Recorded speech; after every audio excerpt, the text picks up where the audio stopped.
Hey guys, welcome back. Tonight we're going to Texas, where the sky is so wide it makes your dreams look small and your troubles look like ants on the highway.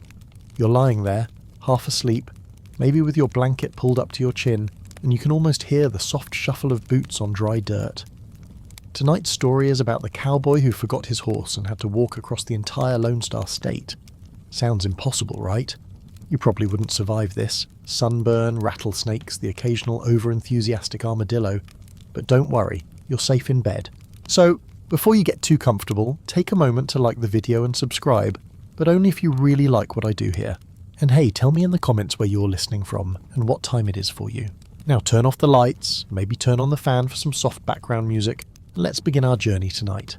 You wake to the sound of wind scraping across the prairie, whispering like an old record that's forgotten its tune. The sun hasn't even bothered to climb over the hills yet, and your tongue feels like it's been sandpapered.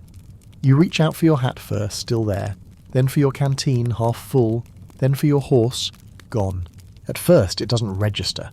You blink, squint into the pinkish light, expecting to see that familiar brown shape grazing by the mesquite tree. But the only thing moving is a tumbleweed, rolling smugly past like it's mocking your situation. Well, you mumble to no one, that's inconvenient. The campfire's just a pile of grey ghosts, the last curl of smoke smelling faintly of beans and regret. Your saddle blanket's still there, but the tracks leading away tell the story. Hoofprints headed east, straight into the sunrise. No note, no farewell neigh. Your horse, bless his disloyal heart, has decided to go solo. Historians still debate whether cowboys were ever truly attached to their horses, or if they were just practical partnerships, a little like old roommates who shared chores and bad coffee. But in this moment, you feel something that isn't just inconvenience. It's like forgetting your own shadow somewhere. You kick dirt over the ashes and stand. The nearest town, as far as you remember, is a good 30 miles off. You could wait, but for what? There's no signal out here, no Uber for the horseless cowboy.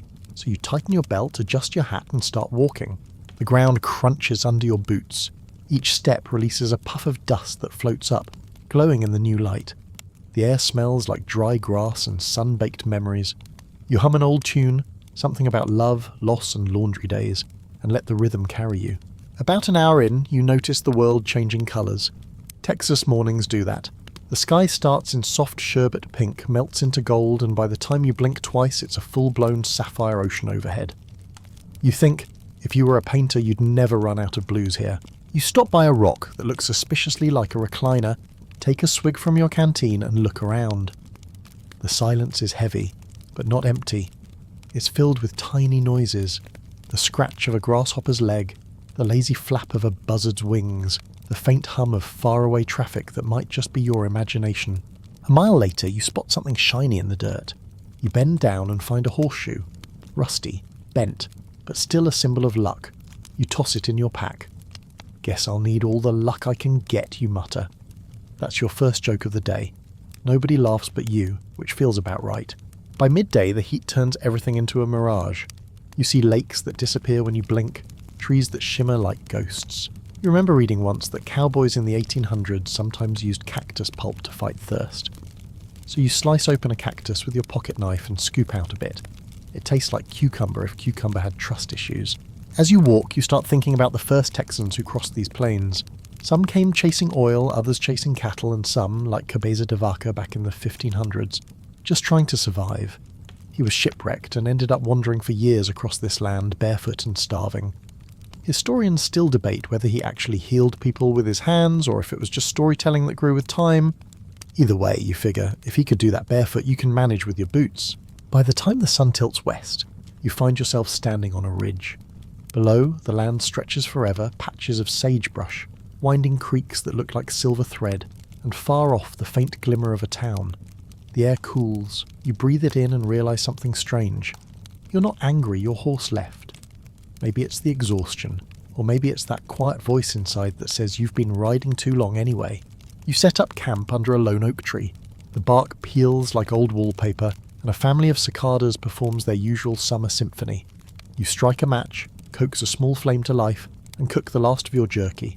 The stars start appearing. 1, then 10, then too many to count. Texas has a way of showing off after dark.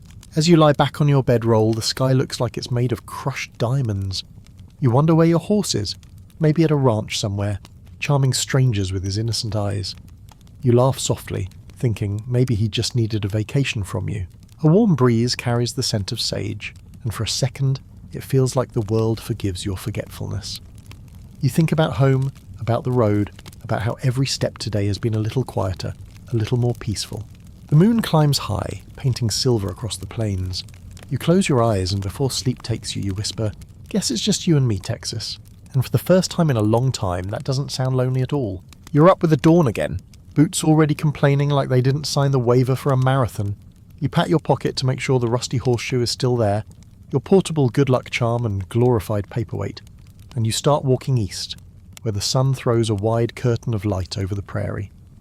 The dirt road feels gritty and warm under your soles, and each step kicks up that powdery dust you can taste at the back of your throat, like cinnamon that forgot how to be nice. You sip your canteen and try not to think about how far Texas can stretch when you're measuring it in boot prints instead of hoofbeats. You keep your pace steady. 6 steps, breathe, 6 steps, breathe, and your shadow lengthens beside you like a quiet travelling partner who doesn't ask for snacks. Somewhere out there your horse is grazing, maybe auditioning for a new cowboy with better jokes. You can almost hear him. Nay, but make it judgmental. Fine, you've got to come back, eventually. For now, you talk to a tumbleweed that bounces along like a cheerful, spiky chaperone. You leading the way, or just showing off? It ignores you, which is rude but consistent. The road skirts a fence line where meadowlarks flicker like yellow sparks. The air smells of mesquite and sun-warmed iron. You pass a mailbox that's all alone without a house, wearing bullet holes like freckles. A dragonfly hovers over a cattle tank, stitching the morning together with tiny silver thread. You tug your hat brim down and push forward, counting telephone poles, inventing a game where every 10th pole is a checkpoint, and every checkpoint earns you 1 invisible pancake. By pole 40, you've eaten a dignified pancake stack and you're still hungry. Figures. By mid-morning, heat wiggles over the ground in thin mirages. You keep seeing ponds that are just sky pretending to be water. You remind yourself that people have been walking this land for a very long time. Long before roads, long before you, long before the word cowboy strutted into a song. You picture the great cattle drives after the Civil War, the long clattering herds along the Chisholm Trail, where drovers pushed thousands of longhorns north toward the railheads. You can almost hear the clink of spurs and the low thunder of hooves. That happened, not just in movies. Real dust, real sweat, real pay at the end if you were lucky, and you didn't drown at a river crossing. You let that history steady your step, like you're walking in old footprints wide enough to fit a whole state. A breeze rises, tugging at the brim of your hat, and you catch a whiff of something green and sweet. Prickly pear blossoms hiding in the thorns. The official state plant, by the way, in case the quiz show in your brain needs a ringer. You slice a pad carefully. After last night's cactus snack, you're basically a desert chef now. It tastes cool and clean like cucumber that went to therapy and set boundaries. Your second joke arrives uninvited. If you open a restaurant called Mesquite and Regret, you'll give everyone a complimentary cactus appetizer and a toothpick the size of a knitting needle. You laugh alone again. You're getting good at that. The road kinks toward a low creek that trickles around limestone. You squat and watch minnows flicker like living punctuation. Water is water, even when it's stingy, and you top off your canteen just enough to feel better about choices. The shallows look ancient, a coin-bright ribbon cutting through time. You step across and leave a set of muddy boot prints to confuse a future archaeologist. Speaking of archaeologists, you remember reading about the Clovis points found not too far from here. Fluted spear points older than your most dramatic bad haircut. Historians still debate whether the first people arrived along an ice-free corridor or hugged the coastline in boats. Travelling like the sea was one long blue highway. Either way, this land knew footsteps long before yours, and that thought settles over your shoulders like a cool shawl. A coyote barks somewhere, 2 notes taunting like a comedian with a day job. You spin, half expecting to see your horse trotting back with an apology bouquet. Mesquite, too thorny. But it's just scrub and sun. Your boots squelch with drying creek mud, and you try to pry a pebble from your left heel without sitting down, a move that absolutely counts as Texas yoga. You wobble, you win, you bow to an audience of grasshoppers who clap by rubbing their legs together. Standing ovation, thanks. You crest a shallow rise and pause. The land here spreads like a rumpled quilt stitched with barbed wire and wildflowers. In the distance, a rusted windmill turns like it's too tired to argue. Next to it stands a concrete trough where you wash your face, the water shockingly cold, clean as moonlight. You watch your reflection blur and sharpen, a stranger who resembles you but slept even less. You grin anyway, that grin's been good company. By noon you reach a crossroads marked by a lopsided road sign pointing to places you've heard of and one you haven't. You choose the unfamiliar name because it feels like a dare. The road becomes white calichet, hard as chalk bones, and every step scuffs dust onto your jeans. A pickup rolls by and throws you a wave. You wave back, a choreography older than turn signals. The driver's dog peeks over the tailgate, tongue lolling, and for a split second the tongue looks like a roadmap of every shortcut you wish you had. Hunger saunters in around the same time as the sun finds high noon. You pull a scrap of jerky from your pocket and a few pecans from somewhere you swear you didn't pack. Pecans just appear in Texas the way lost socks appear in dryers. No questions asked. As you chew, you remember a peculiar fact to amuse yourself. Armadillos can swim by inflating their intestines like life jackets, floating across creeks as if they're low-slung parade balloons. You look around as if one might drift past with a tiny baton. None do. Missed opportunity. A hawk scribbles lazy circles overhead. You pass a stone marker half swallowed by weeds, a memorial to a stagecoach stop on the old Butterfield Overland mail route. You read the faded letters with your fingers and try to imagine the clatter of wheels, the groan of leather harness, the dust caked in every laugh. People carried letters across this tough land when news moved at the speed of a tired horse, and patience was not a virtue, but a survival skill. You tuck that thought in your pocket with the horseshoe. Heavy, comforting. Afternoon leans into you like a big friendly dog that doesn't understand its own weight. Heat tightens the world to a humming wire, and your footsteps start composing the world's least catchy song. You test a joke. If I walk any farther, I'm going to need new legs with better warranty terms, and decide it's at least good enough for the tumbleweed crowd. Shade becomes a currency, and you spend it carefully under mesquite umbrellas that smell like smoke without fire. At a small bridge, you pause to read graffiti. Names, dates, a heart around two initials, the universal thesis on being human. We were here once. You nod to the anonymous authors and add nothing. Your story is already loud enough in your head, where your horse keeps popping up in thought bubbles like an unhelpful commercial. Should have tied me better. Yeah, you'll workshop the knots. Clouds gather like slow caravans, and the light softens to butterscotch. You make better time in the shade, legs syncopating with crickets. A line of ants crosses the road in perfect order, carrying crumbs the size of ambition. You step wide to spare them, the day's small mercy. The windmill you saw earlier is now behind you, and with it a version of yourself who still expected this to be temporary. You start to accept that walking might not be the worst fate. There's a rhythm in it, a silence that fills in with honest sounds. Your breath, your boots, the gentle rattle of that lucky horseshoe circling your pack.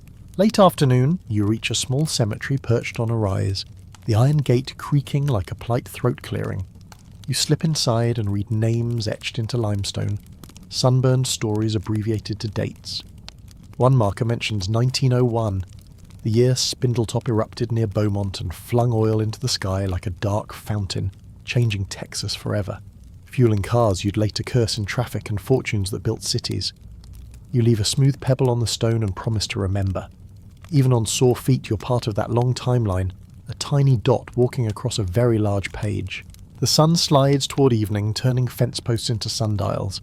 You set your camp at the edge of a field buzzing with cicadas wound up like tiny motors. The sky goes peach, then currant, then the blue that makes you think of deep lakes and colder barns. You boil water for coffee that tastes like courage and sing to the first star, a lullaby you invent line by line. Your third joke lands gently. If your horse shows up now, you're charging him a resort fee. Complimentary stargazing, premium hay pillow, turn-down service includes dust removal. You snort at your own hospitality. As darkness pours in, you add a small stick to the fire and watch it cough sparks into the sky. You think of the Chisholm Trail again, and of the Butterfield coaches, and of the people whose feet beat the paths before them. Historians still debate whether certain byways went this ridge or that river, whether the stories we treasure are true or just beautifully told. You decide you can live with a little mystery. Tomorrow will reveal whatever it wants, one dusty mile at a time. You lie back, hat tipped over your eyes, boots crossed, the horseshoe tucked like a moon in your pack. The night presses close, friendly as a quilt. Texas breathes around you, wide, warm and old, and you breathe with it, steady and slow, a walker who hasn't run out of road or jokes or stubbornness. Somewhere far off, a coyote laughs again. You laugh too, softer because somehow you believe the punchline is walking toward you from the east. The morning sneaks in slow, golden and nosy, light slipping past your hat brim like it's checking whether you're still alive.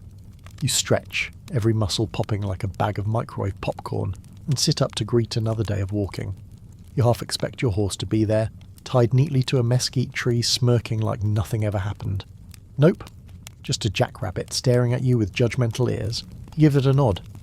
Don't suppose you've seen a chestnut gelding with abandonment issues.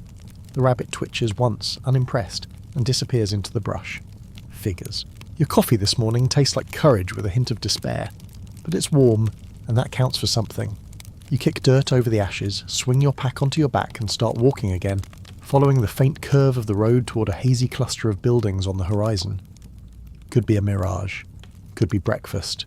You decide it's breakfast because optimism burns fewer calories than panic. As you get closer, the shapes turn real. Wooden fronts with faded paint, windows blind with dust, and a sign hanging crooked that once said, "Welcome to Driftwood Junction." Only the Riftwoo part is still legible, which feels like truth in advertising. You step between the leaning doors of what used to be a saloon, half expecting a tumbleweed bartender to ask what you're having. The place smells of old liquor, sun-baked varnish, and history gone soft around the edges. The floor creaks under your boots, chairs are tipped over, tables blanketed in dust thick enough to write love letters on. You drag a finger through it, scrawl a heart, then add a question mark. Romantic ambiguity, Frontier edition. Behind the counter, shelves still hold a few relics. Bottles with labels faded to whispers, tin cups and one miraculous can of peaches. Peaches! You grin like you've just found buried treasure, because in a way you have. You pry it open with your pocket knife, sip the syrup straight from the can, and let out a sigh that could be patented. Sweet, syrupy, probably expired decades ago, but right now it tastes like summer behaving itself. You perch on the counter and let the sugar jolt your thoughts awake. What happened to this place? You try to imagine Driftwood Junction in its heyday, wagons rattling in, cowboys hollering, the smell of fresh bread and bad decisions in the air. Maybe it was one of those oil boom towns that burned bright and vanished overnight. Historians still debate whether such towns ever truly died or just went quiet until the next dreamer passed through. You figure you're the latest ghost auditioning for a part. Something flickers in the corner, a jukebox, dusty but intact, a chrome beast from the 1950s. You tap it, expecting silence, but it gives a faint electrical sigh. You grin. "Don't tease me," you say, giving it another gentle slap. Against all logic, it crackles to life, spitting out the ghost of a tune. Some tinny old country ballad full of heartbreak and harmonicas. The sound is wobbly, like it's coming from underwater, but it fills the room with company. You sway a little, because why not? Your boots scuff the dusty floor, and suddenly you're dancing with your own shadow. The chorus rises and falls like the prairie wind, and for a few glorious minutes you forget that you're alone. Or at least, you remember that alone can still have a soundtrack. Then the jukebox wheezes, coughs, and dies mid-verse. You salute it with your empty can of peaches. You did your best, buddy. A creak overhead catches your attention. You tilt your head, listening. Maybe it's the wind. Maybe it's history stretching its legs. You climb the old staircase at the back, each step a protest until you reach what used to be a boarding room. There's a bed frame, no mattress, a cracked mirror on the wall. You catch your reflection and laugh. Dusty face, sunburned nose, eyes that look like they've seen both miracles and really bad diner coffee. You raise your hat in greeting to yourself. "Morning, partner. You look terrible." In the corner sits a trunk, locked but old enough to yield. You pry it open, and inside you find a few brittle papers, letters written in looping script. The ink's faded, but you can make out enough to piece together a story. A saloon singer named Maybelle, a cowboy named Eli, and a promise to meet again after the war. You sit cross-legged on the floor, reading what's left of their words, the air heavy with dust and memory. There's something comforting in knowing that even ghosts had plans. Outside, the wind shifts. You step back onto the street where the silence hums like a low guitar string. The whole town feels like it's holding its breath, waiting for applause that never came. You stroll past the sheriff's office, sign still swinging, jail cell open and empty. You peek inside, grin. "Too late, I've already escaped," you tell the cobwebs. Across the street stands what used to be a cafe. The faded sign still reads Martha's Fine Eats. The door groans open when you push it. Inside, the tables are still set. Plates of dust, cups overturned, a menu nailed to the wall listing chicken fried steak for $1.25. Inflation has never seemed so cruel. You slide into a booth by the window, the vinyl cracked but familiar somehow. And there, on the counter, sits a coffee pot. Cold, crusted, but miraculously intact. You rinse it out with a splash from your canteen, drop in a handful of ground from your pack and heat it over a tiny flame from your lighter. The smell rises, burnt, bitter, perfect. You pour yourself a cup and toast to Martha, wherever she ended up.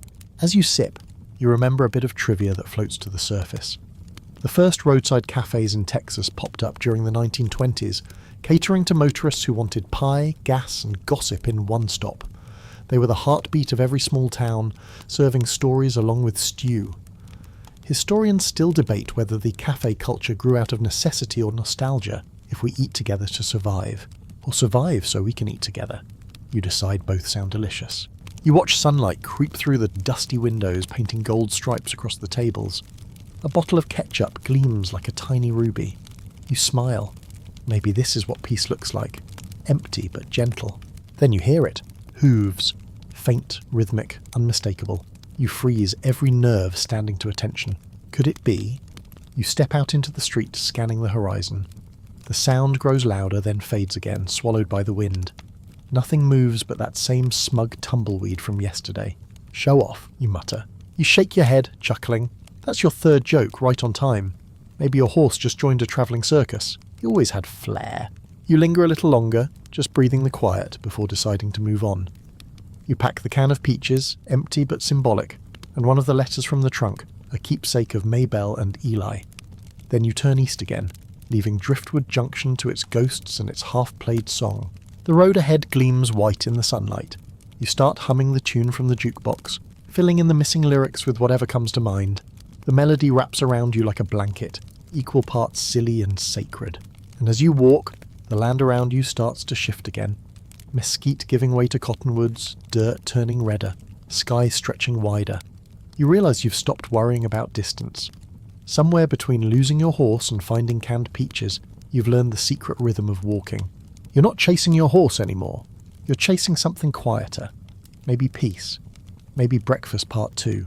Either way, Texas has you now, and you're okay with that. The morning air is a trickster, cool enough to make you hopeful, hot enough by 10 o'clock to make you question every decision since birth. You've left Driftwood Junction behind, a ghost town that waved goodbye with a creak and a sigh. The road ahead is the same pale ribbon of caliche and dust, winding like it's not quite sure of itself.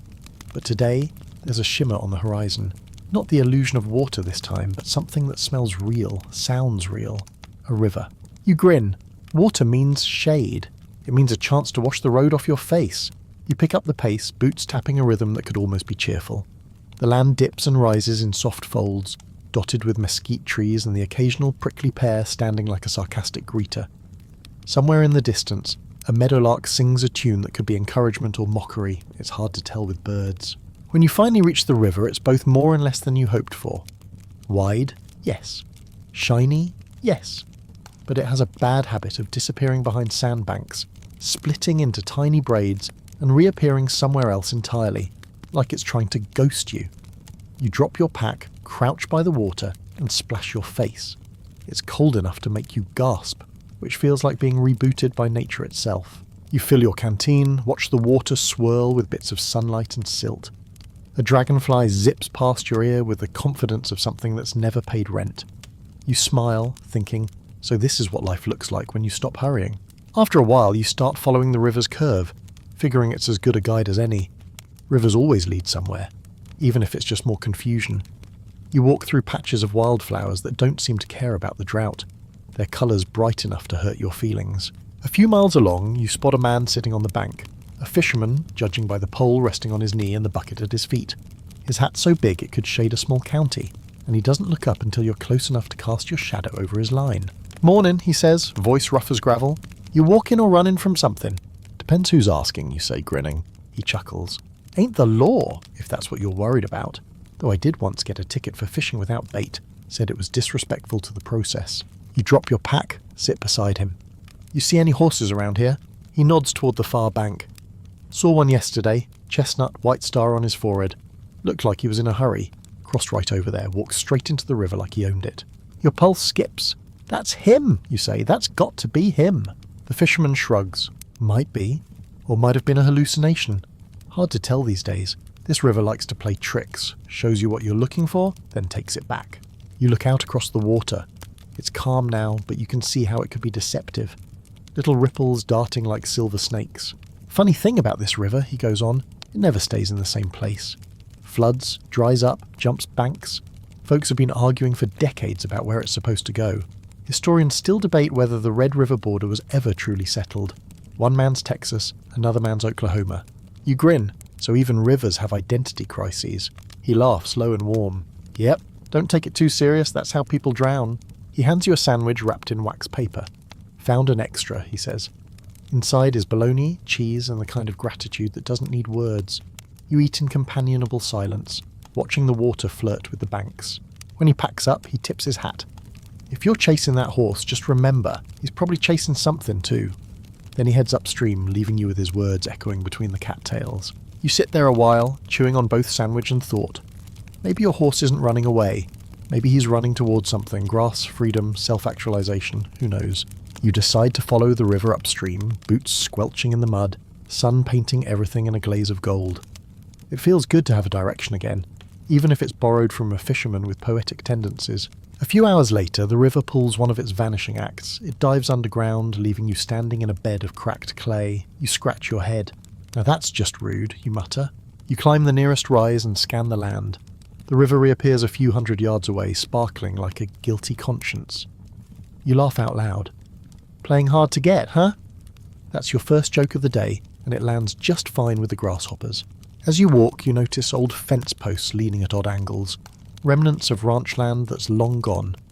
You find a faded sign half buried in dust. Property of Lone Elm Ranch, Est 1879. You imagine cowhands driving cattle along this same river, their songs floating over the plains. You remember that famous tune, Home on the Range. Historians still debate who wrote it first, but everyone agrees it was sung by men like them, who found comfort in the wide open and the promise of a campfire. By afternoon, the sun's back to its usual job of melting everything. You take refuge under a cottonwood tree that hums with bees. You stretch out, letting your hat slide down over your eyes, and drift into a nap filled with strange dreams. Your horse floating down the river like a ferry boat, playing harmonica, wearing sunglasses. When you wake, you're laughing. You follow the river for another hour before it surprises you again, this time with a bridge. Old, rickety, half swallowed by vines but still standing. You step onto it carefully, boards groaning under your weight. Halfway across you pause, watching the current swirl beneath you. You drop the rusty horseshoe from your pack into the water. It hits with a plunk, sending ripples racing outward. "Find him for me," you whisper. The wind shifts, and you swear you hear a distant whinny. Second joke, if that's my horse, he better have my dental plan ready. You laugh, shake your head, and keep walking. On the other side of the bridge, the road opens up to a field of bluebonnets, Texas's favourite brag. The flowers nod in the wind like they're clapping for you. The sight is so unexpectedly beautiful you stop and stare. It feels like the state itself saying, "You're doing all right, kid." You kneel, brush your fingers across the blossoms, and think about how Texas has 1,000 faces. River, desert, mountain, city, and none of them apologise for the others. You wonder if maybe people should be the same way. By the time the sun starts dropping, you've found a soft spot by the river's edge to camp. You light a small fire, boil river water for instant coffee, and watch the sky blush pink and lavender. The reflection on the water looks like melted candy. You remember the fisherman's words, he's probably chasing something too, and they settle somewhere deep inside. You think of all the things you've been chasing.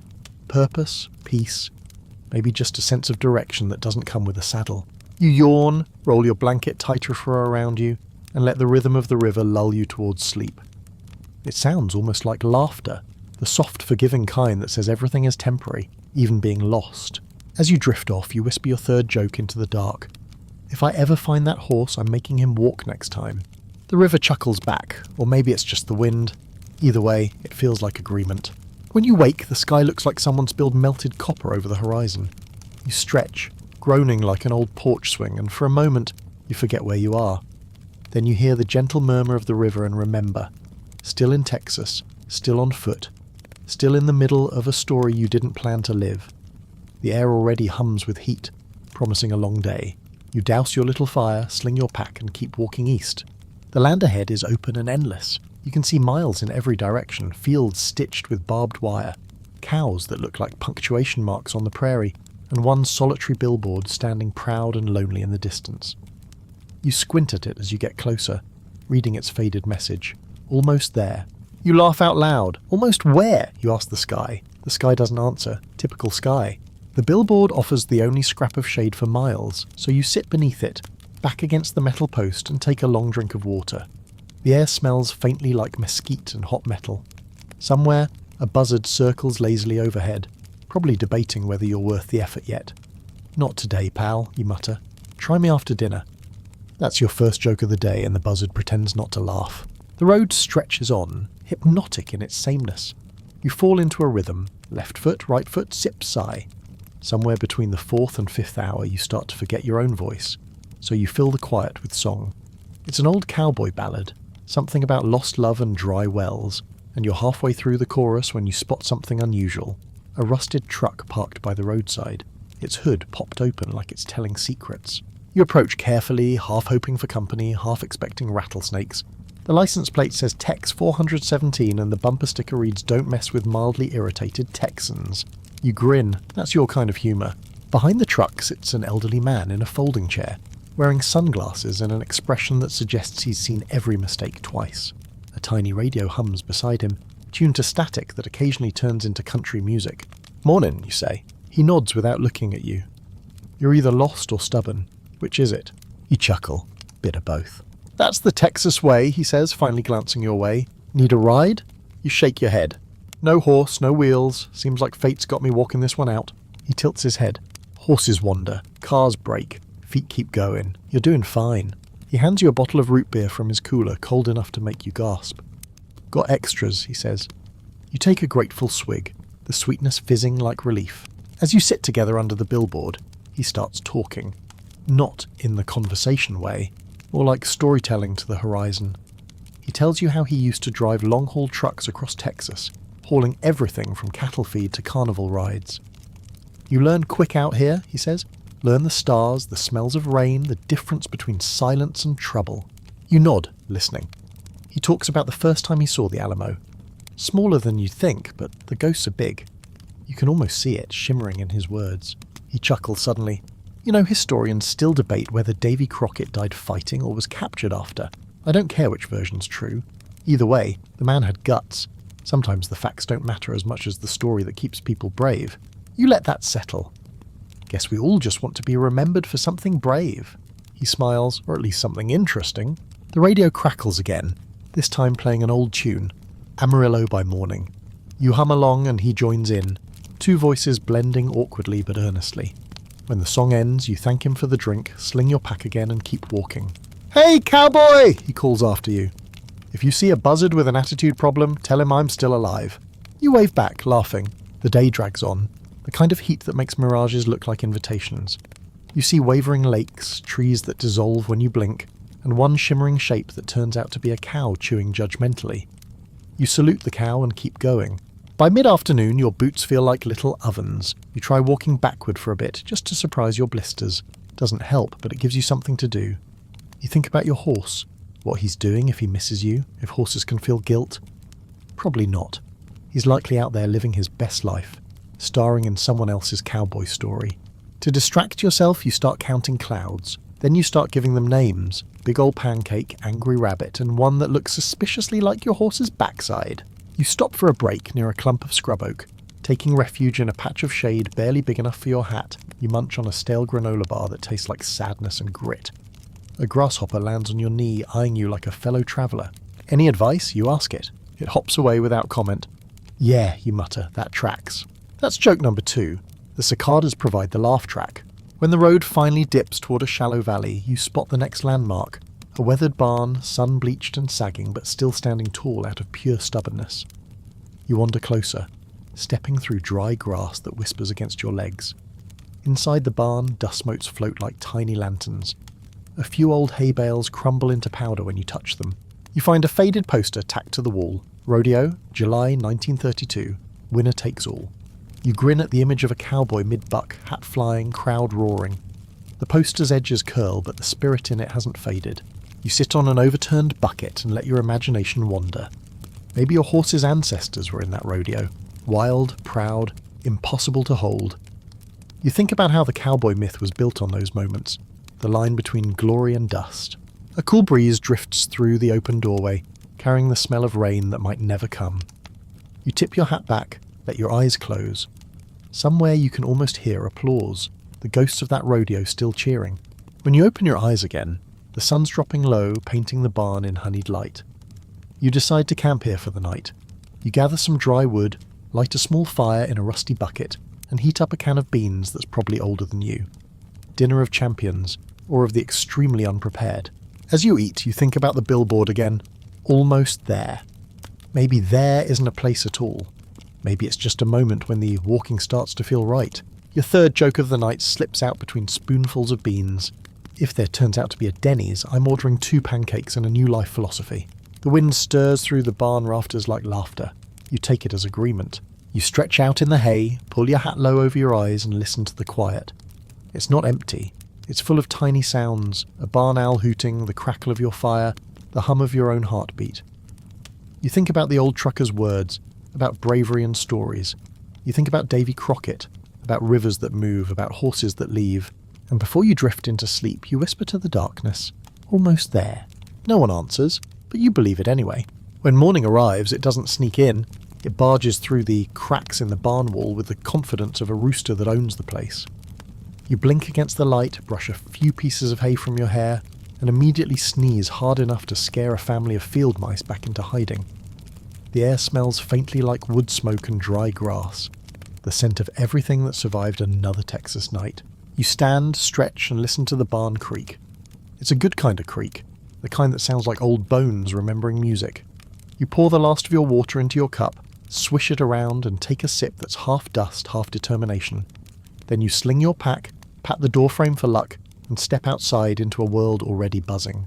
The sky is all blue swagger. The sun's got its sleeves rolled up. The wind, though, is playful today. It whistles, swirls, and kicks up little dust devils that dance along the road like tiny tornado ballerinas. You watch one twirl near your boots and decide you might as well join in. So you spin once, twice, arms out, laughing. Careful, you say to the dust devil. You'll make me look like I'm having fun. That's your first joke of the morning, and the dust devil approves, spinning faster before darting off toward the horizon. The road leads you into a stretch of open desert, the kind of space that makes your thoughts echo. The wind rushes between the yucca stalks, making a low, mournful hum. You squint into the distance and notice something unusual. Rows of tall cacti standing like a choir, each one slightly tilted, each one catching the wind differently. As the gusts pass through, the hollow needles whistle, a weird, haunting harmony that rises and falls like a desert hymn. You stop, tilt your head and listen. Well, I'll be, you whisper. The cactus choir. It's both eerie and comforting. You stand still for a long time, letting the sound wash over you. The notes shift with every breeze, some sharp, some soft, all perfectly unplanned. It's like nature itself is composing a song just for you. You hum along because it feels rude not to. The music swells as clouds gather in the distance. Dark, heavy things with mischief written all over them. You can smell the rain before you see it. That sharp, electric scent of ozone and dust. The air thickens, warm then cool, the light turning greenish-grey. You pull your hat down tighter and mutter, "All right, Texas, if this is a mood swing, I get it. You're complicated." The wind picks up, pushing at your back. Dust spins across the road like dancers auditioning for chaos. You start walking faster, trying to beat the storm, but it's catching up quick. Lightning flashes on the horizon, a white vein across the sky.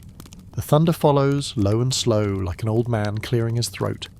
The cacti around you keep singing. They're whistling now higher, faster, more frantic. It sounds like a symphony in panic mode. Then it hits, the wind roaring, sand stinging your cheeks, the air alive with static. You pull your bandana up over your nose, squint against the grit and push forward. The world narrows to sound and motion. Whistling, howling, the slap of your boots against the ground. Somewhere in the chaos you hear laughter. Yours. bright and ridiculous. Because somehow this is exhilarating. You're walking through a Texas storm without a horse, without a plan, just pure stubborn faith that you'll make it through. "Come on then," you shout into the wind, laughing harder. "You think I'm new here?" That's your second joke, technically.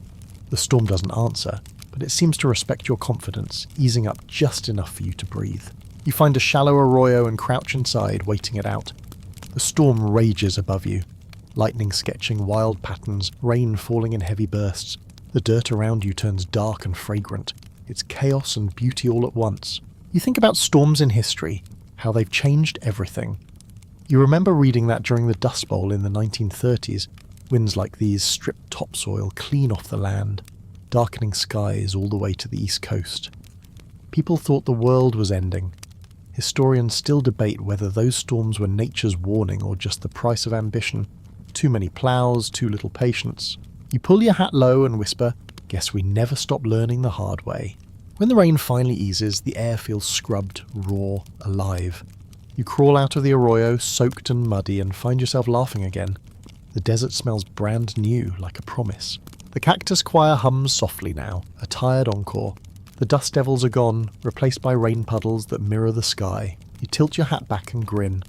"Encore tomorrow, same time?" you ask the nearest cactus. A bird trills from the branches above. Your applause, you decide. You walk until you find a patch of high ground and spread out your damp gear to dry. Steam rises off your boots, twisting into the air like lazy ghosts. The sun peeks back out, pretending it wasn't just throwing a tantrum. You stretch out on the warm rock, letting the heat sink into your bones. Your clothes are still wet, your hat droops a little, but you feel fine. Better than fine. There's something about surviving a storm that makes the world look sharper. As you snack on the last of your pecans, you start humming again, matching the rhythm of the receding thunder. You remember something from earlier in your travels, that ghost town cafe, the jukebox that coughed out one last tune. It's funny how the desert carries echoes like that, how every place you pass through seems to hum in harmony with the next. You close your eyes, let the hum of the cactus choir blend with your heartbeat. When you wake, the day is slipping toward evening, the light is softer, the world golden again. You stand, dust yourself off, and take one last look around, the puddles shining like silver coins, the cacti still singing their sleepy song. You whisper your third joke to the wind. "Next time I'm bringing a harmonica. You all could use some backup." The wind chuckles, or maybe it's just the cacti catching their breath. You walk on, each step squishing faintly in the wet ground, boots leaving temporary footprints that glimmer before drying into nothing. The world smells like renewal. The sky, now clear, is wide and forgiving. By the time stars begin to appear, you've found a small rise overlooking the valley. You set up camp, light a tiny fire, and watch the last wisps of cloud drift away. The air is cool, clean, quiet. You think about what the fisherman said, how the river shows you what you want to see, how sometimes what vanishes isn't gone, just waiting to return. Maybe that's true for everything, for horses, for luck, for yourself. You settle back on your bedroll, boots off, socks steaming by the fire. The last glow of lightning flickers far to the east like a closing curtain. You smile, whisper to the night, "Good show, Texas." Then you close your eyes, letting the wind hum you to sleep again. Another verse in the long dusty song you've learned to love. The next morning smells like gasoline and ghosts. You wake to the faint hiss of wind cutting through metal pipes and realise you've wandered near an old oil field. Miles of rusted derricks rising out of the earth like skeletons frozen mid-dance. They creak and groan as the wind shifts, their movements slow and deliberate, as if they're still pumping invisible riches from the bones of Texas. You stretch, rub the sleep from your eyes and think, so this is where the ghosts work the night shift. The ground beneath your boots is a patchwork of dry mud, oil stains and weeds determined to reclaim their space. The smell is heavy, diesel, rust and sun-baked earth. You remember stories from history books. Spindletop, 1901, when the first great gusher near Beaumont shot oil 100 feet into the air. That single moment transformed Texas from cattle and cotton to steel and money. Historians still debate whether it was the birth of progress or just another deal with the devil. Looking around now, you'd say maybe both. You pick your way through the maze of pipes, the metal still warm from yesterday's sun. A sign leans crookedly against a fence post. Slick Creek Oil Company, established 1923, no trespassing. You grin. "Well," you say to no one, "guess we'll make this visit quick and polite." That's your first joke of the morning, and the wind politely laughs by rattling a loose tin sheet somewhere in the distance. You find a spot where the ground dips into a natural bowl sheltered by a tangle of mesquite trees. It feels like a good place to rest, so you drop your pack and take out your canteen. The water's lukewarm, but it does the job. That's when you hear it. Voices, faint, carried on the wind, men laughing, shouting, the metallic clang of tools. You freeze, scanning the horizon. Nothing. Just those skeletal rigs nodding lazily. You take a breath, listen harder. The voices come again, clearer now. A snatch of conversation, the rhythmic thud of boots, someone humming a tune that's too old for any modern playlist. You grin slowly. Well, hello, ghosts. You don't feel afraid exactly. More like you've stumbled into someone else's memory, and they don't mind you watching. You lean back against a pipe and close your eyes, letting the sounds fill in the scene. Men in coveralls smeared with oil, cigarette smoke curling under the brim of a hard hat. The laughter of someone who just struck black gold. You can almost taste the grit in the air, feel the ground trembling under their work. Then, as quickly as it came, it fades. Just the wind again, sighing through metal ribs. You open your eyes and whisper, "Thanks for the show." As you pack up to move on, you notice something sticking out of the dirt near your boot. A coin, half buried and tarnished. You dig it out and wipe it clean. Silver dollar 1923. Same year as the sign. You turn it over in your fingers, smiling. Guess that's my ticket out of here. You slip it into your pocket like a souvenir from the afterlife. You start walking again, weaving between the old rigs. The wind hums through them, low and constant. A metallic harmony that sounds suspiciously like a baritone chorus of "Don't Look Back." By midday, the sun is high and merciless. You find a stretch of road that runs straight through the field and follow it, boots clanging on occasional metal scraps. You hum to keep time, a habit you've picked up somewhere between boredom and sanity preservation. The horizon wavers, and for a second you think you see figures moving. Men climbing the rigs, hauling ropes, but when you blink, they're gone. You start laughing to yourself. If I start seeing my horse doing manual labour, somebody better wake me up. That's joke number 2, and it earns a chorus of creaks from the rigs, which you take as applause. You walk until the oil field thins out, giving way to a patch of open grassland. The air feels cleaner instantly, the smell of oil replaced by wild sage and sun-warmed dust. You stop, turn around, and take one last look at the rusting forest behind you. The derrick stands silent, lined up against the sky like weary soldiers after a long war. You raise your hat in salute. Thanks for the hospitality, fellas. The road slopes gently upward, leading to a small hill. You climb it slow, your boots slipping a little on loose gravel. At the top you find a perfect view, the land spreading wide and endless, the oil field glinting darkly behind you, and ahead, a ribbon of highway cutting toward what looks like another town. You drop your pack, sit cross-legged, and watch the afternoon stretch on. A hawk glides overhead, its shadow sweeping across your lap. The silence is rich again, layered with memory. You think about all the hands that built those rigs, the lives that turned on that one strike at Spindletop. Progress has a way of being both brilliant and cruel. Historians still debate whether the oil boom was a blessing or a curse, whether it fueled the American dream or fed a hunger that never stopped. You chew on that thought like tough jerky, trying to decide where you stand. Maybe both things can be true. Maybe everything worth building comes with a cost. You lean back, using your pack as a pillow, and watch clouds drift like slow cattle across the sky. The coin in your pocket feels heavy, grounding. You take it out, flip it, and call, "Heads, my horse comes back. Tails, I keep walking." It lands in your palm, tails. You laugh. Figures. As evening falls, you gather some dry twigs and light a small fire. The flames snap and hiss, casting gold across your boots. You cook the last of your beans and sit there, feeling the world hum around you. Somewhere far off, you think you hear the faint echo of machinery, old ghosts still working overtime. You talk to them softly, because that's what you do when you've been alone too long. "You ever miss it?" you ask the darkness. "All that noise, all that purpose?" The wind blows through the rigs one last time, making a sound almost like laughter. You grin. "Yeah, me too." That's your third joke, but it lands bittersweet. You toss another stick into the fire and watch it flare. Sparks rise into the sky, joining the first shy stars. You feel oddly peaceful, surrounded by ghosts and metal and the memory of things that once mattered deeply. As the night deepens, you lie back and watch the constellations blink awake. The Big Dipper, Orion, a smear of Milky Way so bright it looks painted on. You trace invisible lines between the stars, connecting them into your own story. A man who lost his horse and found the long way around to meaning. You yawn, stretch, and roll onto your side, the silver coin cool against your palm. The rigs groan softly in the distance, a lullaby of iron and wind. You whisper to the night, "If there's a union for ghosts, you boys deserve overtime." The wind agrees, sighing a final note before settling into quiet. You smile, close your eyes, and drift off, dreaming of oil fields that sing and horses that remember where they came from. You wake to the faint squeak of a windmill turning somewhere nearby and the low hum of a fly doing laps around your hat. The first thing you notice is the smell of fresh bread, or something pretending to be bread, and the unmistakable sound of a screen door slapping against a frame. You sit up, blinking away sleep, and there it is. A town, small enough to fit in your peripheral vision. Just a handful of buildings, a church steeple that leans like it's had one too many, and a single street cutting straight through the middle. You sling your pack over your shoulder and start toward it, half expecting tumbleweeds to roll out and introduce themselves. There's no sign of life until you reach the town limit, where a faded wooden sign greets you.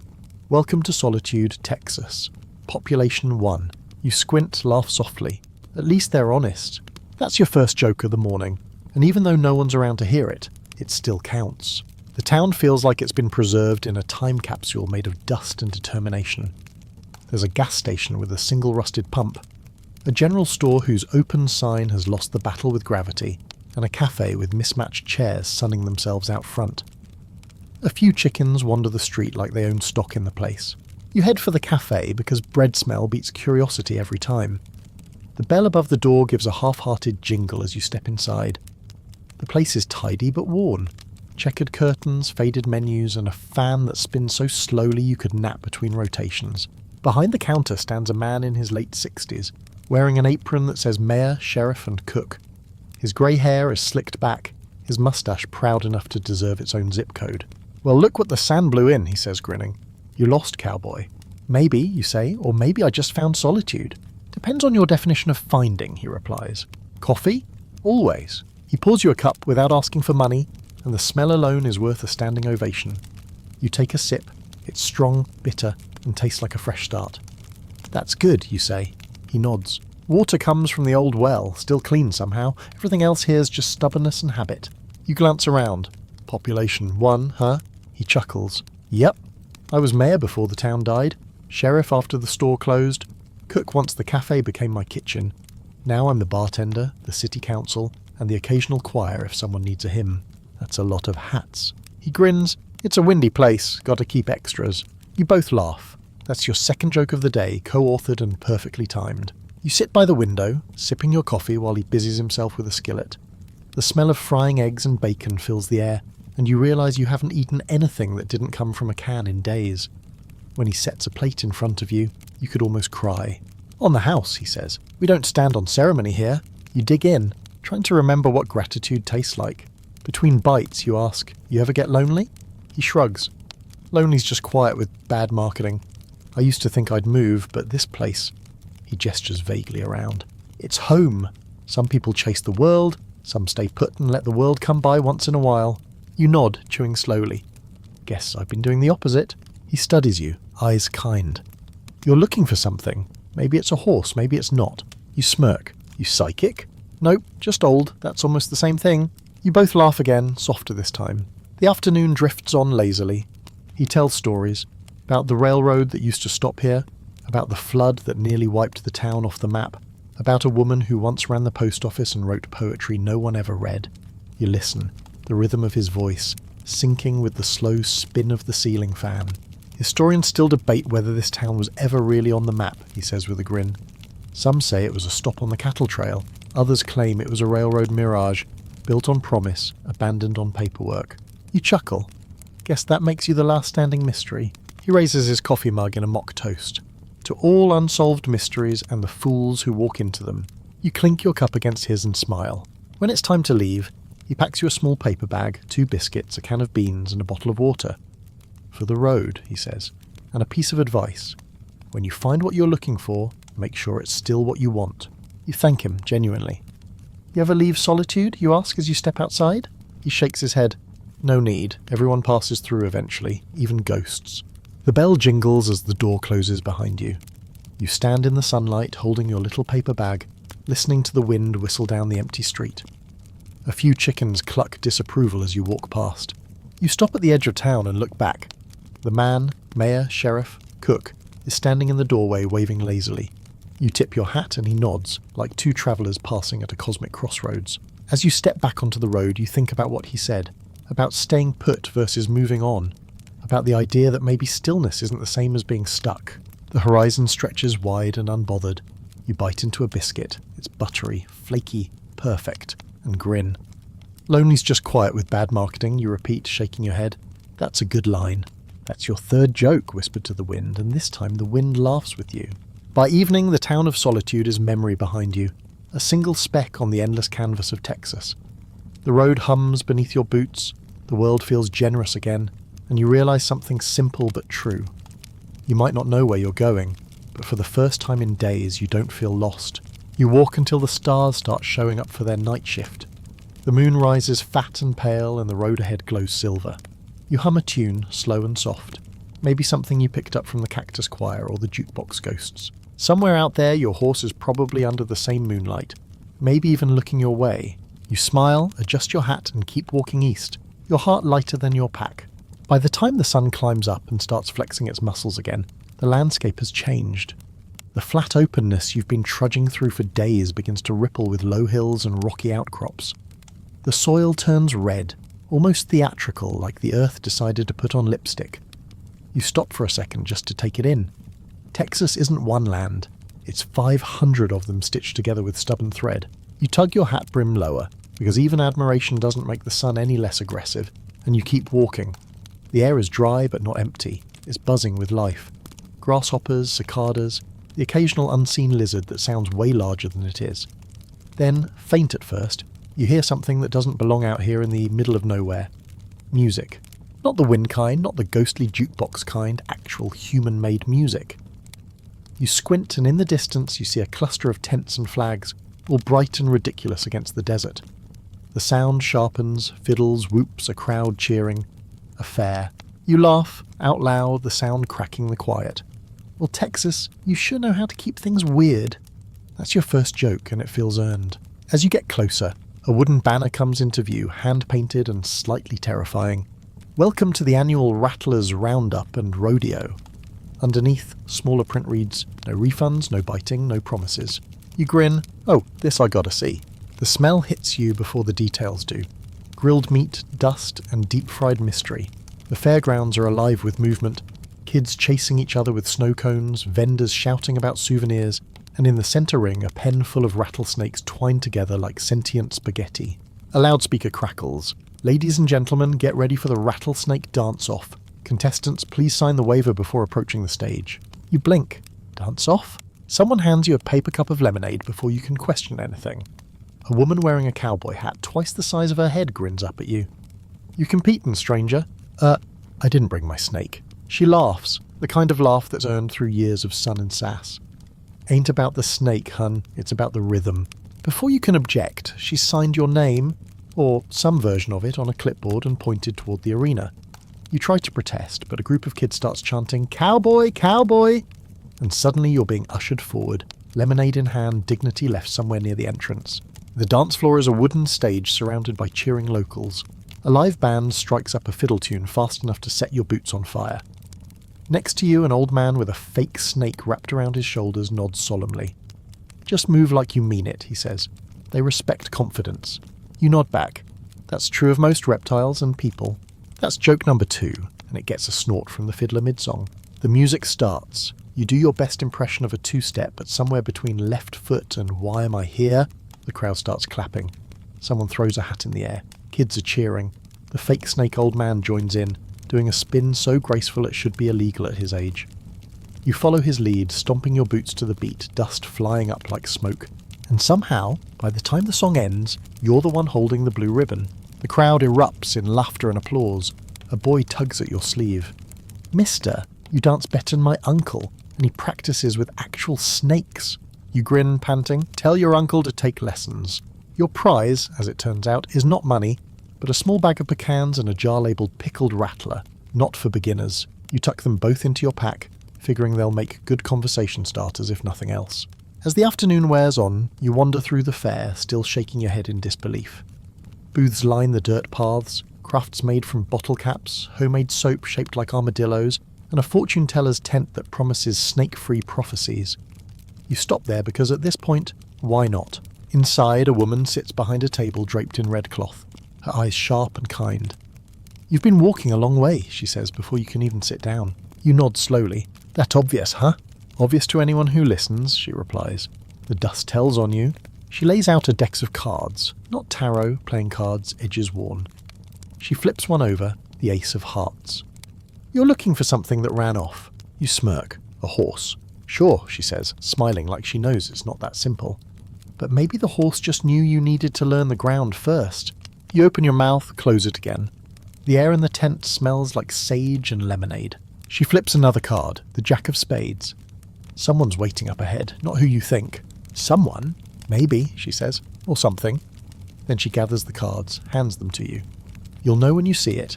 Until then, keep dancing. You step back into the sunlight, blinking. The fair's still roaring around you, but everything feels quieter, like the volume's been turned down just for you. Historians still debate whether fortune-telling at fairs ever really worked, or if it was just another form of storytelling, truth hidden in theatre. Either way, hers felt less like prediction and more like permission. You wander toward the edge of the fairgrounds, where a group of kids are selling homemade lemonade refills for a nickel. You hand them a coin, the one you found in the oil field. They look at it wide-eyed. "Mister, this is silver." You wink. Then you'd better make it a double. That's your third joke, and this time the laughter is real and bright. As you leave, the band strikes up another tune, the fiddles weaving through the afternoon heat. The wind catches the flags, the smell of fried dough drifts after you, and for a moment you almost feel like you're walking through a dream stitched together by every Texan who ever loved a good story. You pause on a ridge overlooking the fair. The whole thing glows gold in the late sun. Music, laughter, dust, life. You tip your hat to it. Thanks for the dance. Then you turn east again, the ribbon fluttering from your pack, your boots still keeping time with the fiddles fading behind you. The road hums, you hum back, and somewhere far ahead the horizon hums with you. You've been walking long enough for your ribbon from the rattlesnake rodeo to fade a shade paler, but it still flutters on your pack like a private joke between you and the wind. The land's levelling out again, flat and wide as a grin, and the colour of the dirt's gone from lipstick red to toasted gold. The road here doesn't twist, it just stretches in a line so straight you could set your life by it. It's the kind of emptiness that isn't lonely, just honest.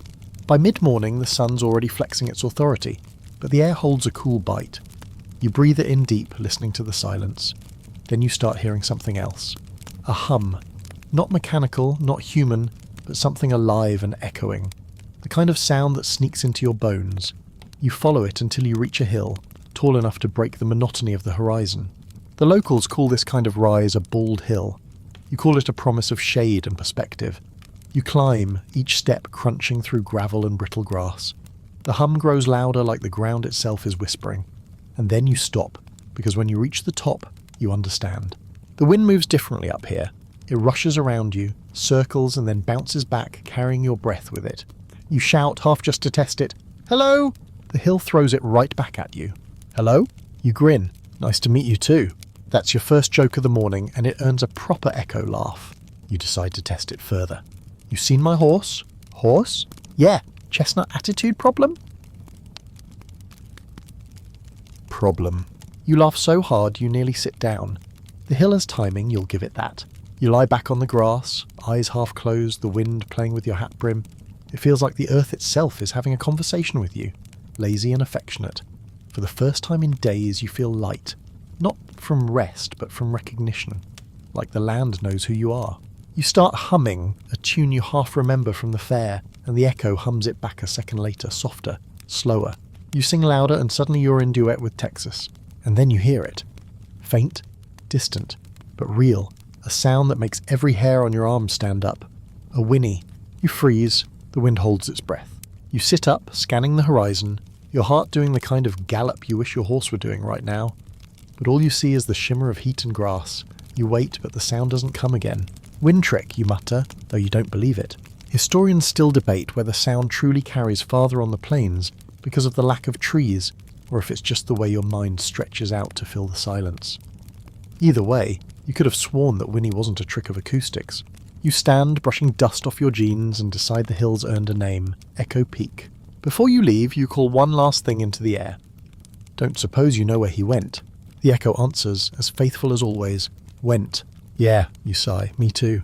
You start down the hill, and at its base you find something you didn't notice before. Hoof prints. Not fossilised, not ancient, fresh.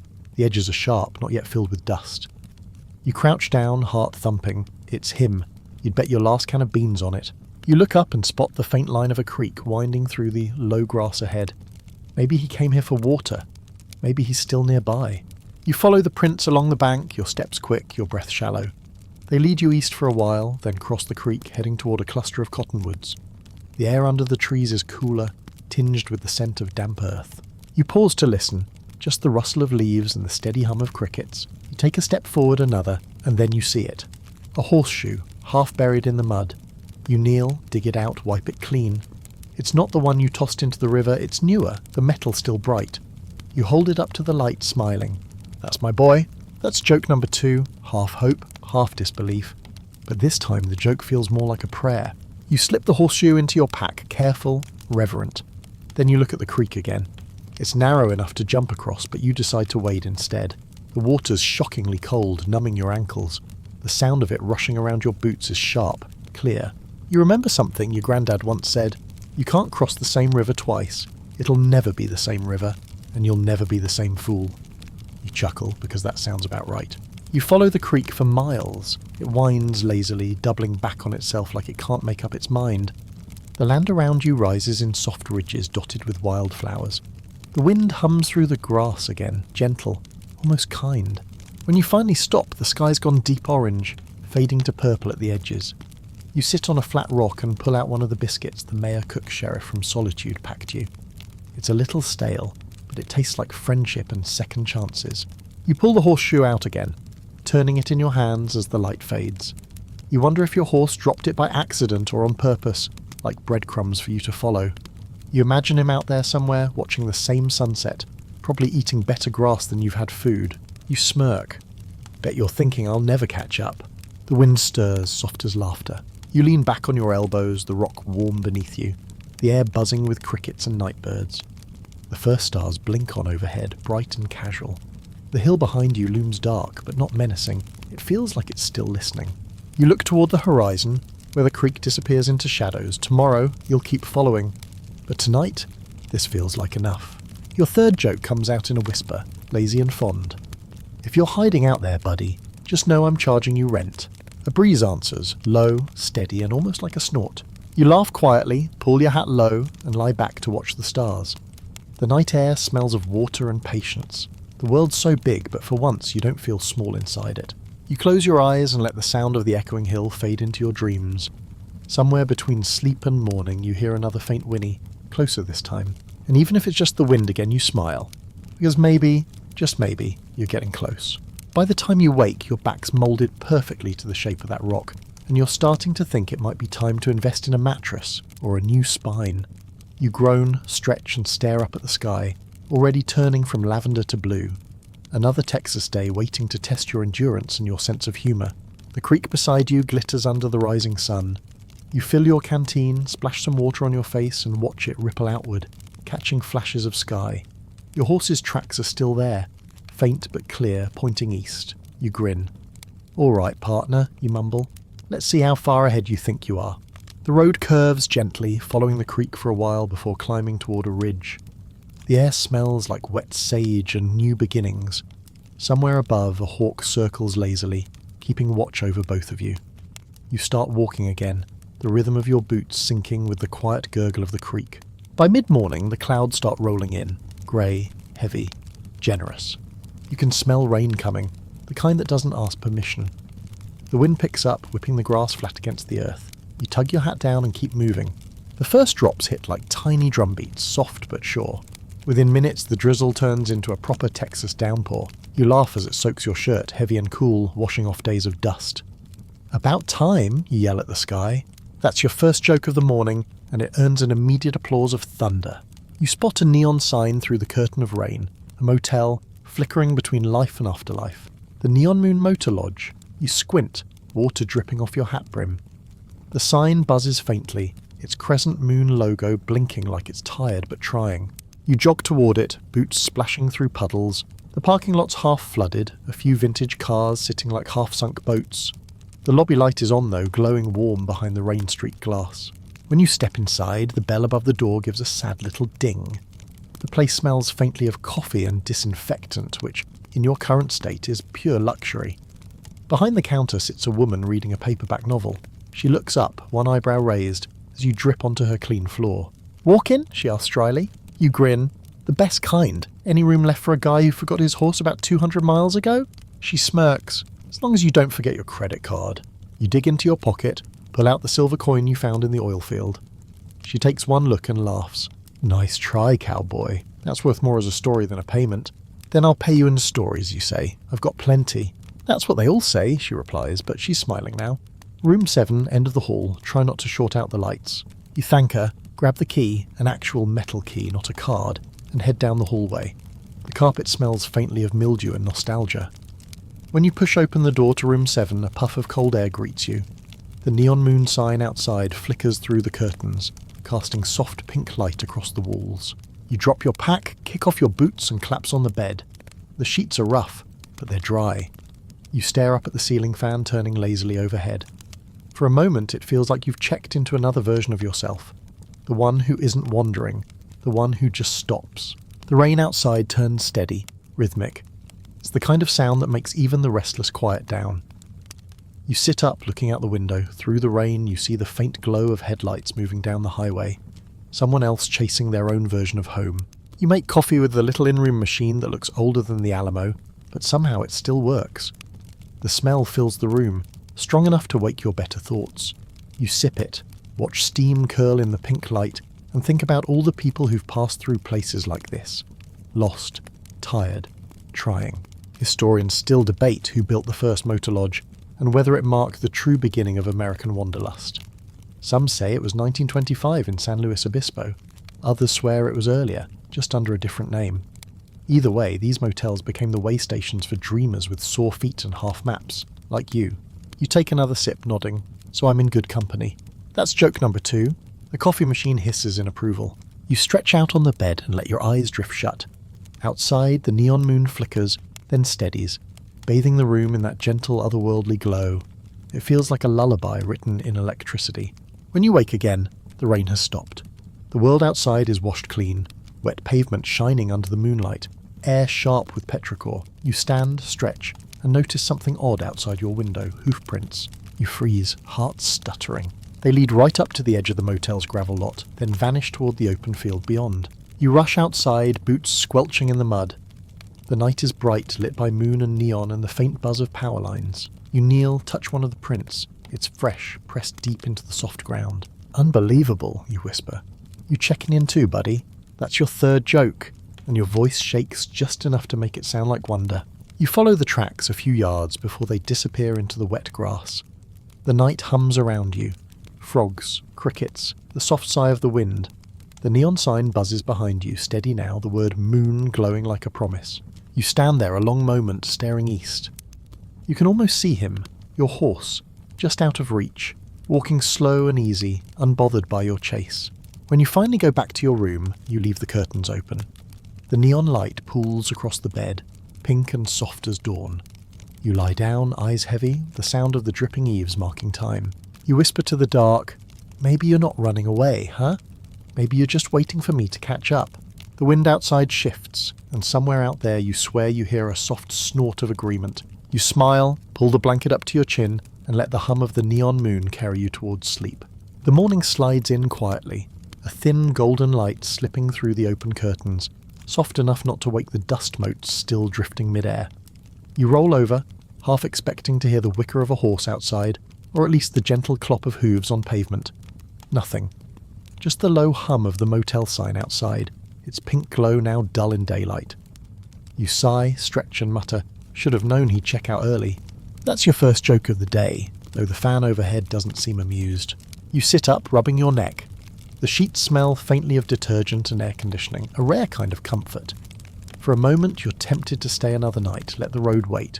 But something in the morning air, the crispness of it, nudges you. Texas doesn't like being kept waiting, and besides, you've come too far to stop at a neon moon. You pack your things slowly, leave the key on the nightstand. Before you go, you scribble a note on motel stationery. Thanks for the room. If a horse shows up, tell him I went east. You smile, fold it, and tuck it under the coffee pot. Outside, the ground still glistens from last night's rain. Puddles catch the sunrise, flashing gold as you walk past. The highway hums faintly with distant cars, though you can't see any. You cross the lot, step back onto the road, and glance once over your shoulder. The neon moon sign flickers again, one last wave goodbye. The air feels cleaner now, like the storm scrubbed away all the static. You take a long breath and start walking. By mid-morning, you pass a row of telephone poles marching beside the road like patient sentinels. A few carry bird nests tangled in the wires, reminders that even man-made things can grow wild. You wonder what the birds think when they perch there, tiny gods overlooking a kingdom of asphalt and sagebrush.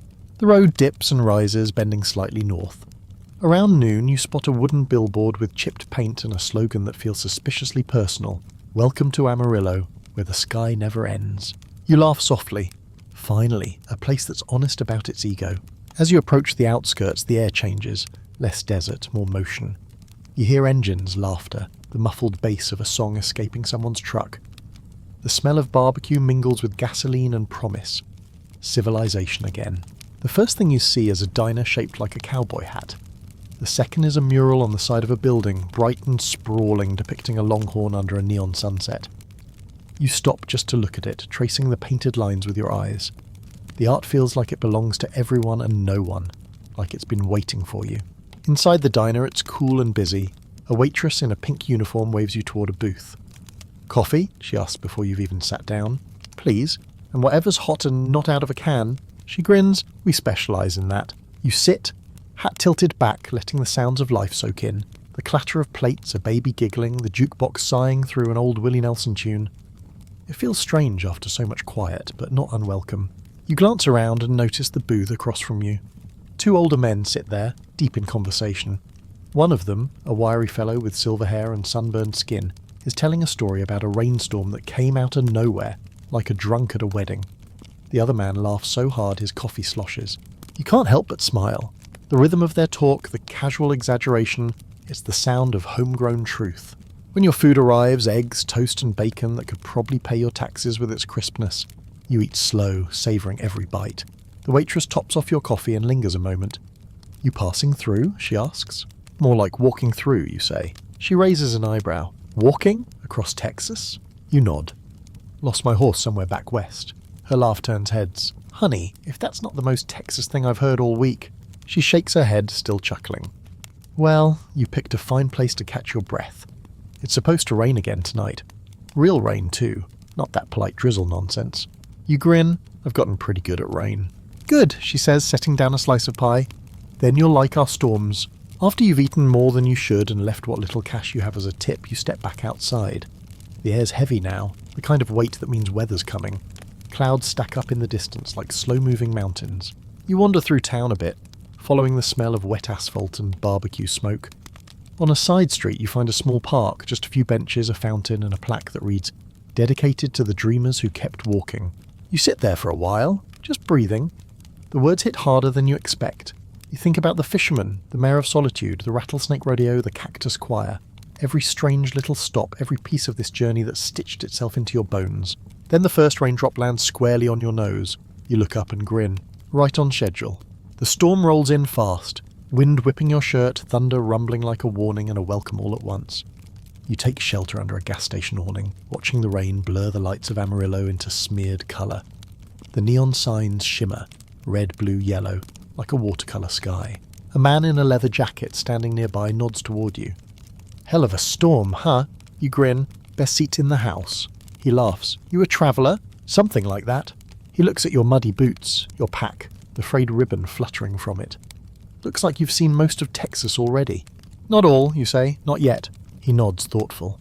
"Keep walking east, you'll see plenty. Storms, sunshine, and probably a better pair of boots." That's your second joke, even if he beat you to it. You both laugh.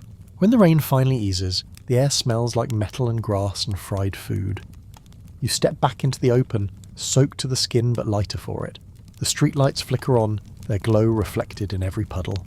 You think about what the waitress said, real rain. She wasn't kidding. but it feels good cleansing. You start walking again, letting the drizzle chase you out of town. As you reach the edge of Amarillo, you glance back once more. The neon signs gleam faintly through the mist. The world looks softer now, gentler, as if it's forgiven everything. Your third joke comes easy. If I ever settle down, it's going to be somewhere with pie like that and storms like this. The wind agrees with a low whistle. You tip your hat, take a deep breath, and keep moving east, where the thunder still rumbles low and the sky looks big enough to hold everything you've learned so far. The storm rolls off sometime before dawn, leaving behind a world so fresh it almost glows. You wake to the smell of wet dust and wildflowers, that strange perfume Texas makes after it's had a good cry. Your boots are still damp, your hat's a little worse for wear, but your spirits, those are bone dry and stubbornly high. You look east and whisper, "All right, let's see what else you got." That's your first joke, and the morning answers with a polite breeze. The road from Amarillo runs straight and wide like someone ironed it flat. The sky above is a soft blue band fading into pale gold. It feels quieter after the city. No honking trucks, no neon, just you and the steady crunch of gravel underfoot. Somewhere ahead, you see a sign painted in bright carnival colours. "Welcome to Cloverton, home of the annual parade of the lost and found." You blink. That's a new one. The closer you get, the louder it gets. Music, laughter, the shuffle of feet on asphalt. You top a small rise and see it all spread out below. A little town celebrating like it's the 4th of July and Christmas had a baby. Streamers twist through the air, kids wave hand-painted flags, and a marching band blares something that could be a song if it weren't for the enthusiastic tuba player who's clearly improvising. You walk into town, and before you can even ask what's happening, a woman in overalls thrusts a paper crown into your hands. "Welcome, stranger. You lost something." You blink.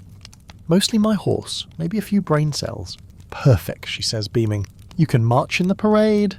You start to protest, but she's already pinned a sign to your shirt that reads, "Lost, one horse. Found, sense of humour." That's your second joke. Hers this time. But you've got to admit, it's good. The parade winds through Main Street in a glorious, ridiculous mess. There's a float shaped like a giant sock labelled Missing Pair #217, another carrying a golden retriever wearing sunglasses and a sash that says "Found Myself." Children march holding stuffed animals rescued from under beds, and an old man proudly pushes a wheelbarrow full of mismatched keys. You fall into step with them, your boots slapping rhythm with the drumline. A woman carrying a lost love letters box waves at you. "You look like a long-distance case," she calls out. You grin, geographically and emotionally. The crowd cheers, someone tosses confetti that sticks to your hat like glittery dandruff. For the first time in weeks, you're not walking alone. You're part of something that doesn't make a lick of sense but feels exactly right. You wave to the crowd and a kid shouts, "Did you find your horse yet?" "Working on it," you yell back. "Might need a parade just for him." The band strikes up again, a swingy tune that gets your boots tapping. You spin your hat once in the air, catching it perfectly, and the crowd applauds like you just performed a miracle. At the end of the route, the parade spills into a park where tables groan under the weight of food. Cornbread, barbecue, peach cobbler, and enough lemonade to float a canoe. You grab a plate, nodding thanks to the volunteer line that feeds you like you've earned it. As you eat, you wander among the booths. There's a lost and found museum tent displaying odd treasures, a single red shoe, a set of dentures labelled Recovered 1984, and a Polaroid of someone's cat named Chairman Meow. You stop to read a handwritten sign, because not everything that's lost needs to be found right away. You think about that one longer than you mean to. A local historian is giving a short talk under a canopy nearby. You drift closer, pie plate in hand. "It's funny," he says, gesturing toward the crowd. Historians still debate whether the first Lost and Found parade started as a joke or a prayer. Some say it was a reaction to the 1935 tornado that scattered half the town's belongings. Others think it was just small-town humour turned into tradition. Either way, it's the only parade in Texas that celebrates forgetting just as much as remembering.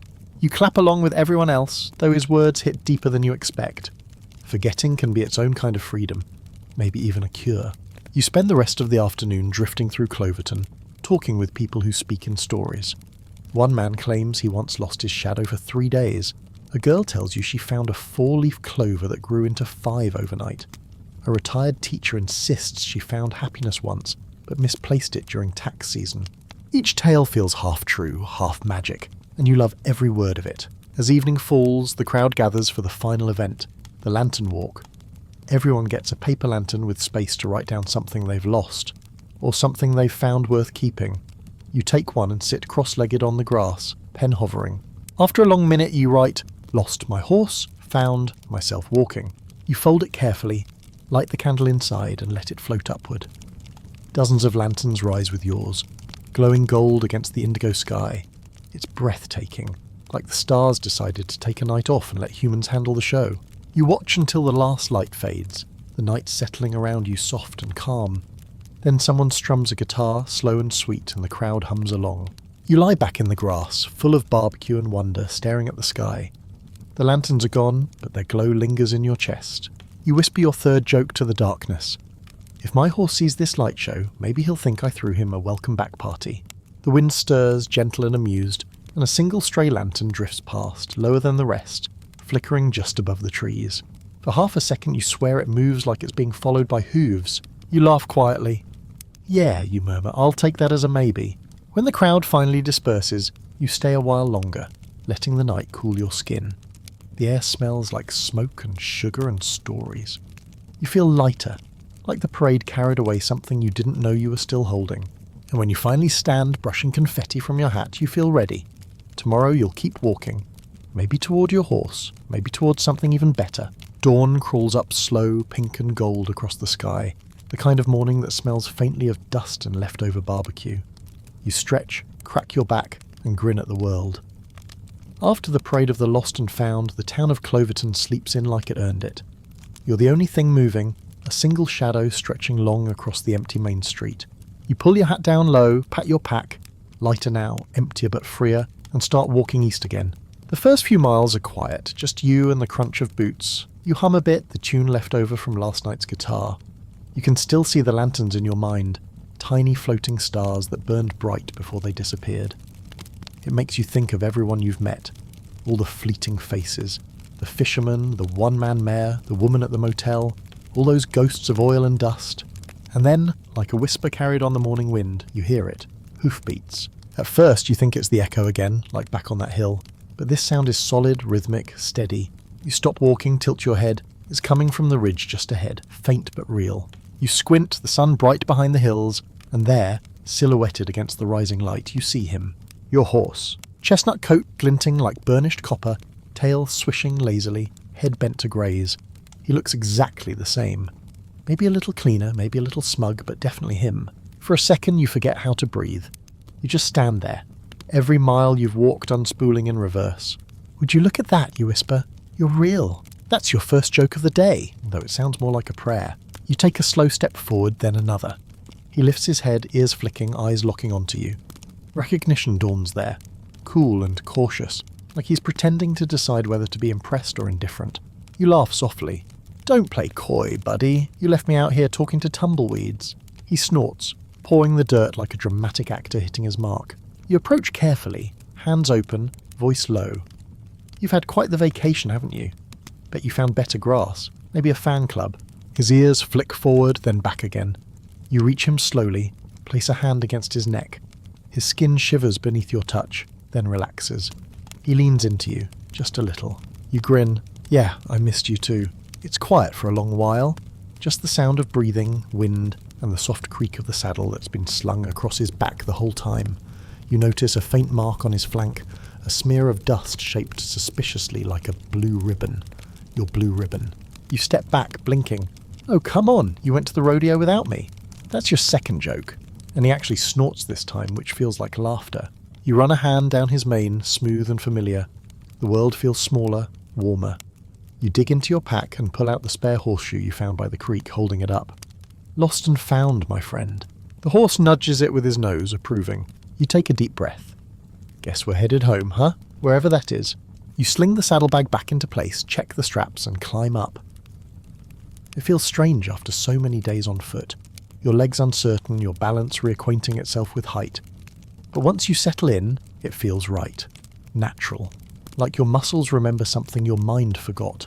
You click your tongue and he starts walking. Slow at first, then steady. The rhythm between you comes back immediately. The soft thud of hooves on packed dirt, the creak of leather, the way the world rolls by a little easier from this view. The air smells like rain again, but the sky is bright. You ride through open plains where wildflowers nod lazily, and the wind runs its fingers through the tall grass. The sun climbs higher, warm on your shoulders. For the first time in weeks, you're not talking to yourself. You're talking with someone, even if his responses are mostly snorts and side-eye. You know, you say. Historians still debate whether cowboys were happier on horseback or on foot. I can tell you right now, it's not a close race. He flicks an ear as if to say obviously. You laugh. Yeah, don't let it go to your head. You pass a grove of pecan trees, their leaves whispering softly. You remember something your granddad used to say about how trees grow stronger after storms, their roots gripping deeper. You look down at the ground beneath you, remembering all the miles you walked, all the lessons buried there. Maybe people are the same way. By late afternoon, the sky starts to blush. The horizon ripples with heat and distance, and the sound of cicadas swells like applause. You spot a small ridge ahead, perfect for a camp. You dismount there, let your horse drink from a shallow stream, then sit beside him, hat tipped low. The quiet feels different now, not lonely, not empty, just full. You reach into your pocket, pull out the silver coin from the oil field. Now worn smooth by your thumb, you toss it in the air, watch it flash once in the sunset, and catch it. Heads or tails, we made it anyway. Your horse flicks his tail, unimpressed but content. You grin. Fine. You win. That's your third joke, soft and sleepy. As the light fades, you build a small fire. The air cools, the stars start poking holes in the dark, and your horse settles beside you, his breathing deep and even. You think about all the strange places Texas showed you, all the people who left marks on the road behind you. You think about how maybe you had to lose something, someone, to figure out how to walk on your own. The flames crackle softly. The wind carries the scent of mesquite smoke and wild sage. The stars crowd closer. You lean back, eyes half closed, and whisper, "Guess we're even now, partner." He shifts slightly, his shadow brushing yours. And together, under the wide Texas sky, you both exhale. Two travellers finally at rest, each of you found in your own way. The next morning, you wake to the gentle tug of sunlight slipping through your eyelids, and the soft snuffle of your horse nuzzling the brim of your hat. The fire's gone to grey ash, and the air smells like dew and possibility. You stretch, groaning like an old hinge, and look out across the wide Texas plain. It's quiet still, the kind of morning that asks nothing of you but attention. Your horse tosses his head, mane rippling, tail swishing through the low mist. "Morning, Trouble," you say, voice still half asleep. "Sleep well? Dream about abandoning me again?"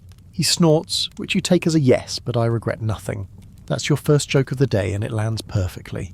You saddle up slow, taking your time. No hurry now.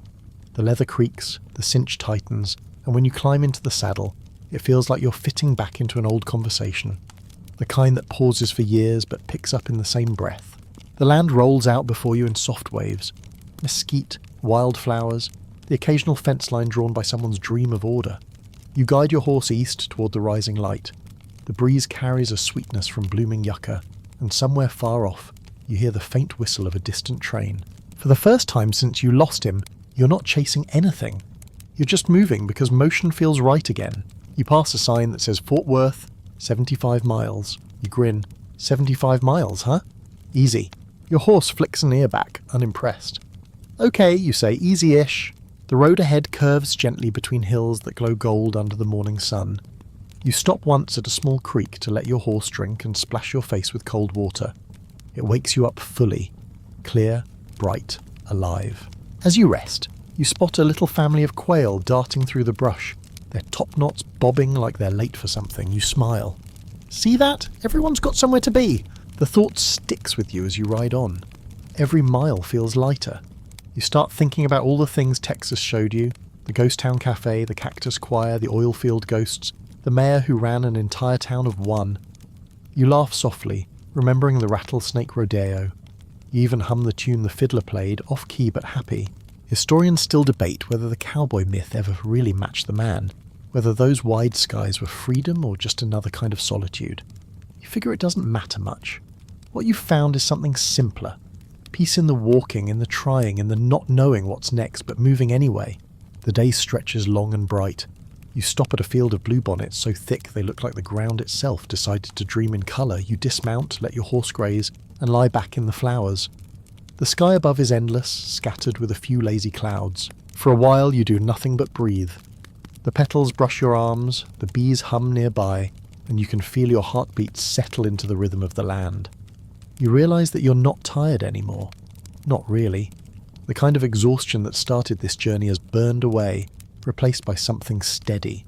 Your horse wanders close, nudges your shoulder. You look up at him and grin. Yeah, I know, time to move. That's your second joke, though it's really just gratitude in disguise. You ride again, heading toward the distant shimmer of the city. The horizon looks almost painted. Buildings faint as brushstrokes, heat rising like ghost towers. But the air's full of promise. By dusk you reach a ridge overlooking a wide stretch of open land. The sun drops slow, turning the world gold and red and finally blue. You stop there, dismount and stand beside your horse, both of you watching the day fold itself into evening. It's quiet again.